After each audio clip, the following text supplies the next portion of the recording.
এত দেরি হয়ে আসতে, 100 ঘন্টা ধরে বাইরে কি যে করতেছে আমার শাশুড়ি। এখন রাত 10টা হ্যাঁ, বাজে, চাকরি থেকে আসলো আমার শাশুড়ি। চাকরি থেকে আসলাম।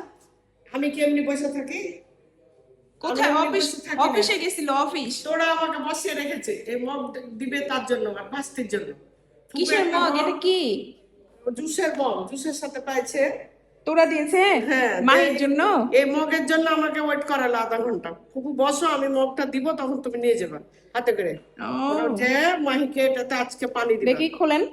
পানি দিয়ে মানে পানি খাবে ছেলে। খোলেন কেমন মগ।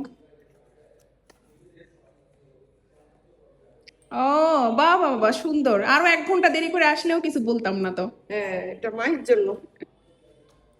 সুন্দর সুন্দর, ডিজাইনটা সুন্দর, কোকা কলার মতো। কোকা কোলারই তো ওখানকারই তো। হ্যাঁ, এই যে কোকা কোলা এটার জন্য এখানে আমার লেখাও আছে। আমার ভাস্তি আমাকে বসিয়ে রাখছে, তো কি করবো বলো? আমি অনেক আগে চলে আসতাম। এটা ধুয়ে এখন পানি দিব, ওকে। হ্যাঁ, একটু দাও পানিটা দিয়ে ওটা হুম। ফুপিকে ফ্যান দাও।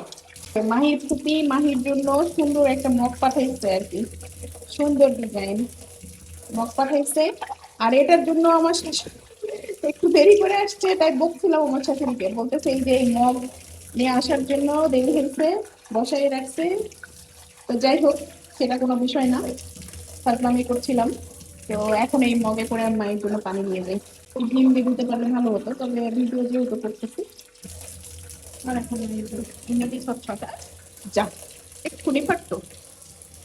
আসলে এই মগটা কেমন অবশ্যই কমেন্ট করে জানাবেন, আর এরকম কার কার আছে সেটাও কিন্তু জানাবেন। এখন চলেন মাহির রিয়াকশনটা দেখি, মাহি এটা দেখে কি বলে। মাহি, মাহি, এখানে একটু আসো। এই যে সারপ্রাইজ। এখানে কি লেখা আছে? কি লেখা আছে? কোকা কোলা লেখা আছে। এটা তোমার জন্য গ্লাস, কাঁচের গ্লাস, ধরিও। আগেই পানি খাইতে লাগছে, আগেই পানি খাইতে লাগছে। মাহি উল্টা করে জামা পড়ছে এই নিয়ে আগে অনেক কমেন্ট হয়েছে। সো মাহি উল্টা করে জামা পড়ছে এই জন্য যে মাহি এটা নিজে অনেক সময় পরে ফেলায়, আমি ওকে যখন ফ্রেশ করে দিই তখন ও এসে পরে ফেলায়। আর যেহেতু রুমের মধ্যে, সেহেতু আমি আর এটা চেঞ্জ করি না, সো ইগনোর। কেমন হয়েছে বলো? এটাতে লুজ খেতে এটাতে জুস খাইতে হয়? তাই কেমন হয়েছে বলো? ভালো। ভালো। তোরা ফুপি তোমার জন্য পাঠিয়েছে, থ্যাংক ইউ বলো তোরা ফুপিকে। থ্যাংক ইউ তেলাফুবি। থ্যাংক ইউ তোরা ফুপি। আসলে অনেক সুন্দর তোরা, thank you for this gift. যা, এইটার চক্করে আমার ভাতের যে কি অবস্থা, আমি ভাতই দেখি নাই।